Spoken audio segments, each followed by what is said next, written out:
మరో బ్రేకింగ్ చూస్తున్నాం. పుంగనూరులో చిన్నారి ఆస్పియా హత్యకు తండ్రి ఆర్థిక లావాదేవీలే కారణమని జిల్లా ఎస్పీ మణికంఠ చందోలు తెలిపారు. గత నెల 29వ తేదీన మిస్ అయిన బాలిక 2 రోజుల తర్వాత సమ్మర్ స్టోరేజ్ ట్యాంకులో శవమై కనిపించిందన్నారు. చిన్నారి ఆడుకుంటున్న సమయంలో ఓ మహిళ బుర్ఖా ధరించి చిన్నారిని కిడ్నాప్ చేసినట్లు స్పష్టం చేశారు. చిన్నారికి చాక్లెట్లు ఇచ్చి ఇంటికి వస్తే మరికొన్ని చాక్లెట్లు ఇస్తామని నమ్మించి తీసుకెళ్లిపోయినట్లుగా గుర్తించారు. పాప కిడ్నాప్ అయినప్పటి నుంచి 12 ప్రత్యేక బృందాలు పాప ఆచూకీ కోసం గాలించాయన్నారు. పాప మిస్ అయిన రోజే హత్య చేసి సమ్మర్ స్టోరేజ్ ట్యాంకులో పడేశారన్నారు. పాప శరీరంపై ఎలాంటి గాయాలు లేవని, పాపపై అత్యాచారం జరగలేదని ఎస్పీ తెలిపారు. పోస్ట్ మార్టం నివేదిక ప్రకారం పాప కడుపులో మొక్కజొన్న గింజలు, అన్నం ఉన్నట్లు గుర్తించామన్నారు.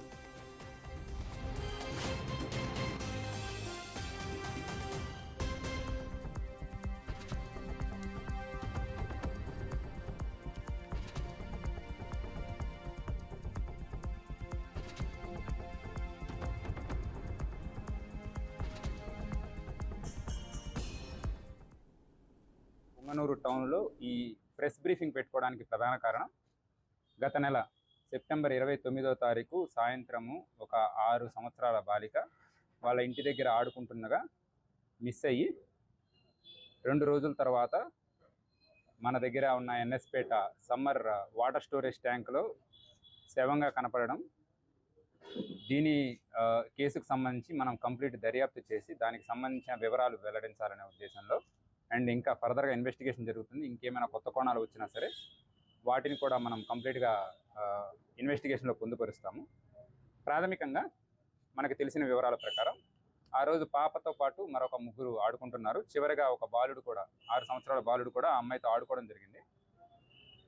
సో ఆ అమ్మాయి మిస్ అయిన సమయంలో ఆ బాలుడు ఒక్కడే చూసి ఒక ఆంటీ బుర్కా వేసుకొని వచ్చి చాక్లెట్ ఆఫర్ చేసి, ఇంటికి వస్తావో ఫర్దర్గా ఇంకా చాక్లెట్లు ఉన్నాయని చెప్పేసి తీసుకొని వెళ్ళడం జరిగింది అనేది మనకి ప్రాథమికంగా తెలిసిన విషయం. సో మనం విచారణ చేసేటప్పుడు పాపకు బాగా తెలిసిన వాళ్ళు మాత్రమే ఇది చేసుంటారని, నెక్స్ట్ ఎవరైనా సరే ఫ్యామిలీతో, ఆ ఫ్యామిలీకి సంబంధించి ఎవరికైనా సరే బాగా కోపం ఉండి ఇవేమన్నా చేసుంటారనే ఉద్దేశంతో కూడా మనం ఆలోచించడం జరిగింది. దీనిలో భాగంగా పాప మిస్ అయిన దగ్గర నుంచి మనము 12 టీములుగా డివైడ్ అయ్యి ఎంక్వైరీ చేస్తూనే ఉన్నాము. బట్ దురదృష్టవశాత్తు పాప ఆ రోజే, ఈరోజు మనము